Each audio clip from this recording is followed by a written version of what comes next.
I think I met a skinwalker. Growing up in Arizona, I can say I was raised in a melting pot.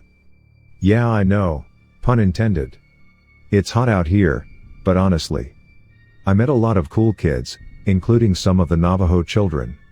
They weren't any different than me, they just have separate cultural norms than my family.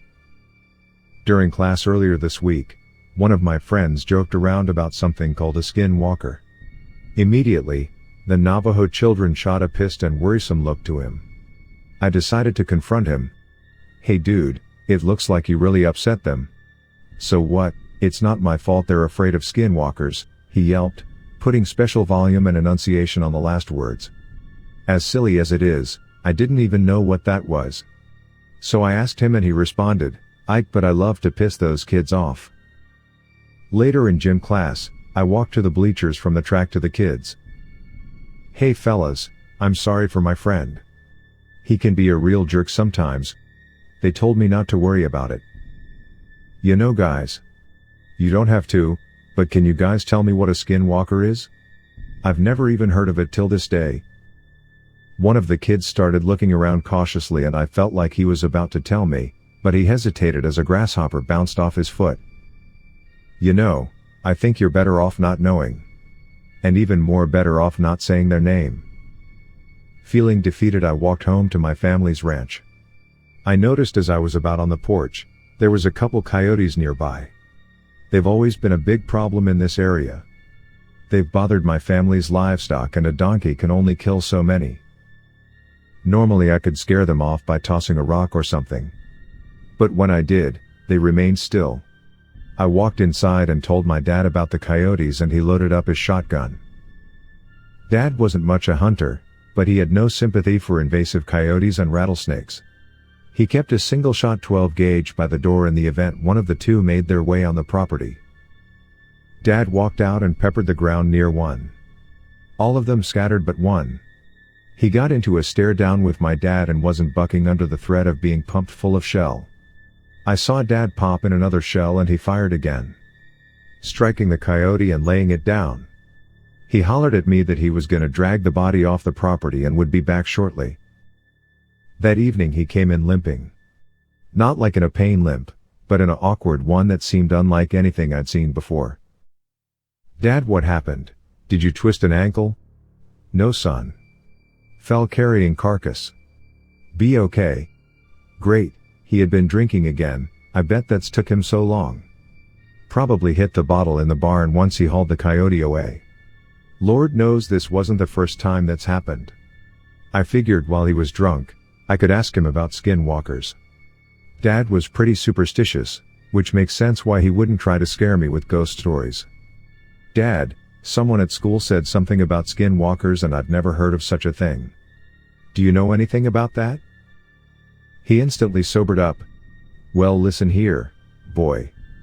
Skinwalkers are magnificent witches who can transform themselves into animals. Most the kids at your school wouldn't dare speak of them because they fear them. But that's all fake, right?" Dad chuckled. "No. You never know when one is near. Could be any animal, some of the ones can be insects, people, they are masters of disguise." He stood up and hobbled out the door. "Don't stick your nose where it doesn't belong and mind who your company is." He then walked back out the barn. Later that night he walked in and took his boots off.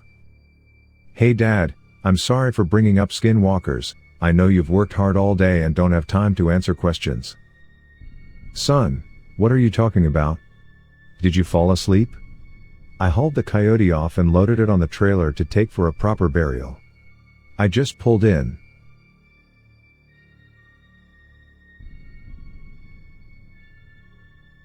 Skinwalker visited my mother and I. My first ever memory is one of two memories that I look upon as unexplained. It is a short memory. I think I was about 4 years old. I know this because at the time we were living in Clovis, New Mexico, and I was in my first ever big girl bed, as in no railings and not a crib. We moved to a different state before I turned 5. My mom maintains that the house we lived in at the time was built on a Native American burial ground. I don't know if this is true, and Mom also reports a lot of paranormal happenings during our 4 years there. I remember very little, the massive sky, because the land was so flat over there, and the white stone gate that surrounded our garden. I don't really have any memories before this time.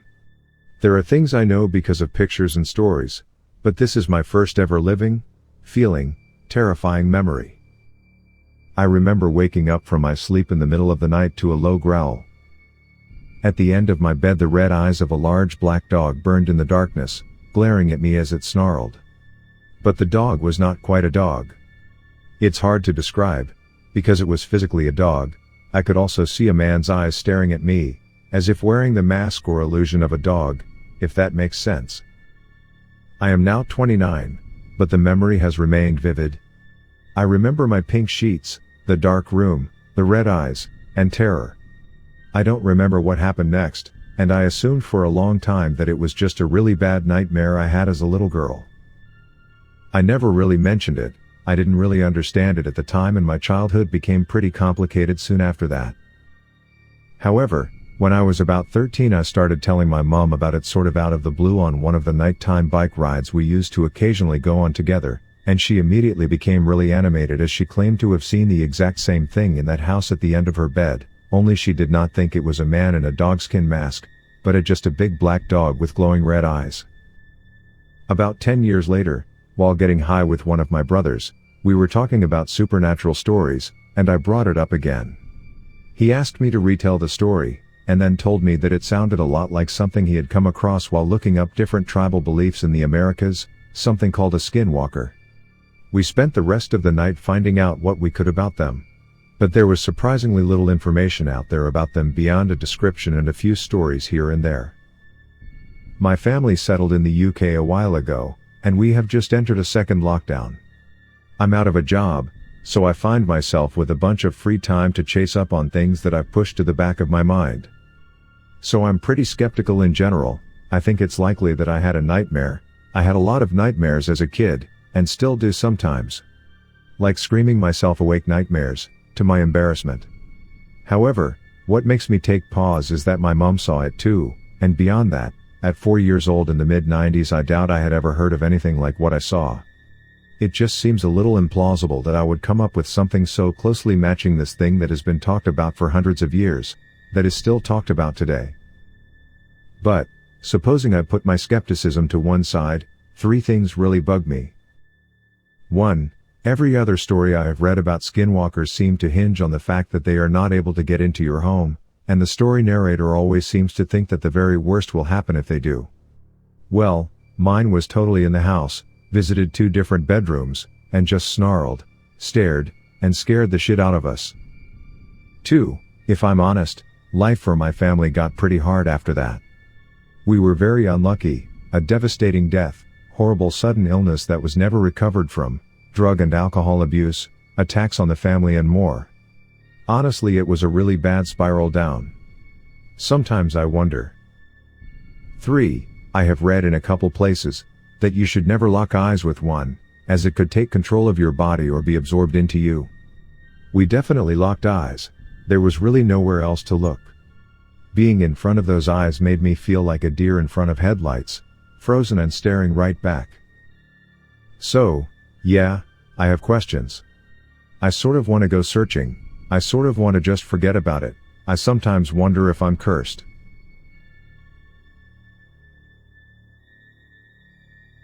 I think I witnessed a skinwalker. We were checking on an escaped rooster in the woods that backed our house. We took a very shanty flashlight and spotted him easily.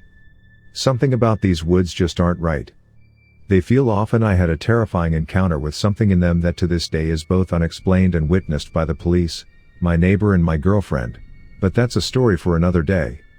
Anyway, we were walking back after successfully locating our escaped rooster perched in the distance on a tree branch just beyond the wood line. This is when we noticed a gray mist-like thing in the sky, almost like an owl. The problem is we both witnessed it vanish into thin air. We went inside for a moment to check on our daughter, and when we went back out to figure out what the fuck that was, we found nothing. Or so we thought.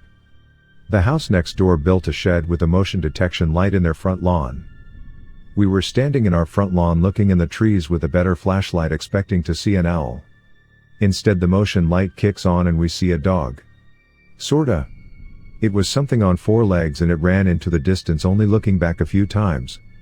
Problem with this is the dog would have had to been stand still for at least 10 minutes to not re-trigger the motion light, as it stays on after being activated for 10 minutes. It's like the dog appeared out of thin air in front of the motion light. The strangest part that it appeared right where we say the misty air creature disappears. Thoughts? As I'm terrified. It would be extremely hard to prove supernatural creatures like vampires, werewolves, and skinwalkers existing in the Marvel or DC universe or any other shared universe. Here's why. In real life, if a redneck sees a UFO, the skeptics can always say it's a bird, a plane, a drone, or a balloon. Or even say the redneck is on DMT. So he imagines a UFO. This same logic could apply to the Marvel or DC universe, funnily. I'm surprised nobody talks about it yet. Now we all know mutants or metahumans are impossible to be real in the real world. But science is still used as a basis to explain why mutants and metas exist. Mutants, metas, inhumans, quirk users, parahumans, supes, and many others like them have always fall under the science fiction genre. It's a fact mutant and metas are the most common form of superpowered beings in any world. So it already seems like mutants and metas outnumber any other super being they share a verse with. So I imagine it would be extremely hard to prove why supernatural skinwalkers exist. And say the sightings are real. In a world full of sci-fi superhumans. A world where sci-fi metas and mutants are running wild like Hulkmania. Especially in the My Hero Academia world where anything can be a quirk. Imagine a conspiracy theorist trying to prove the existence of the supernatural Wendigo. Skeptics just laugh at the person and say that's a quirk user who is a mutant type bruh. Mutants and metas making a decent enough percentage of the population to get enough attention from the public in numerous worlds. This would lead to any Bigfoot sightings being debunked automatically. Instead of skeptics saying Bigfoot is just a gorilla at night or a deformed gorilla, they are saying Bigfoot is a meta now. You want to provide proof of supernatural vampires existing. With 4 male vampires biting a goth girl in a video on Reddit skeptic. The skeptics are just going to say these 4 gentlemen are just edgy teens with blood and infection related quirks or mutations. Don't even make me get started on super technology and aliens being the perfect explanations for magic and gods. You see angles in the sky? Skeptics are like, that's just an alien UFO bruh. Show skeptic a video of a wizard. It's just a YouTuber using super technology to mimic magic or give the illusion of magic to them. Skeptics in Marvel, DC, My Hero Academia, or any mutant, meta, super tech dominated worlds would be way more skeptical than the skeptics in real life. My brother and I have a story that happened during the day, and we're both positive what we saw was a skinwalker. We were staying in Wenatchee in Washington State. It's kind of eastern but not really. Like it wants to be eastern but it's not. Anyhow, we were staying with my friend's family whilst my parents were out of state. My friend's mom, I'll call her Tammy, says to me, "Will you get your brother? Dinner's ready." To which I replied, "Where is he?" My friend, I'll call her Emily, goes, "I think he's by the river." I said okay and went to go get him. I crossed the backyard, which is really a field, and prepared myself to go down a stupidly steep hill. The only way to get down the hill was to keep your foot planted on some rocks. It's either that or you fly down. I got down the hill and say my brother just chilling on a swing thing. You know, the swings with 2 or 3 seats on them? Those things. I stood behind for a minute, planning to push the swing a little and scare him, but I heard my name being called. So naturally I turned around, thinking it was Emily calling me or something. No one on the field. I had and still have a pretty active imagination, so I just brushed it off. I turned back to the swing, and my brother was standing up now. His eyes were fixed across the river, so I looked over too. We saw a deer-looking thing standing on its back legs, and I, again, was just like, oh, it's my imagination again. I looked away for a few seconds, then turned back. My brother was now shaking. He still hadn't noticed me. The deer guy was still there, but its mouth was moving. It was saying my name. I just barely could make it out, but it was saying my name. I started to shake as well. My brother turned around, ready to run back to the house, and yelled when he saw me. This was the following conversation between us. Me? What happened? Him? Did you see it too? Me? The deer? Him? It was not a deer. I don't know what that thing was, but it was not a deer. Me? Was it calling my name to you? Him? No, it was calling my name. Me? We can talk about it later, but I was sent to get you 5 minutes ago, dinner's ready. And I know I said I have a very active imagination, but the part that scares me is that my brother does not. And he saw exactly what I saw. And so we went inside and ate dinner, and said nothing of it. We had both relaxed for the most part by the time we got back to the house, and we texted each other about it after so nobody would know but us. About a year after the happening, my brother came into my room and said, "Hey, remember that deer thing we saw in Wenatchee a few years ago?" I told him I thought about it frequently, and what he said actually scared me so bad I thought I was going to go into cardiac arrest. He goes, "Well, I've done some major research and we could have died if we went near it. Turns out it was a skinwalker." And he continued to tell me about skinwalkers and what they do. I'm not getting into it, but every now and again, we both share a look when someone starts talking about stuff like Wendigos and skinwalkers, urban legends and creepypasta, stuff like that, and neither of us have said anything about it. But my brother decided to tell my dad, who grew up with urban legends and stuff like that, and he also thinks it was a skinwalker. I can still see that evil thing's face every time I hear about Wendigo and skinwalker encounters. My brother got a kind of mental effect from this thing, too. I don't want to say it's like PTSD, but certain things around the topic trigger him. He'll constantly have nightmares about it, and he doesn't like talking about it unless he initiates the conversation.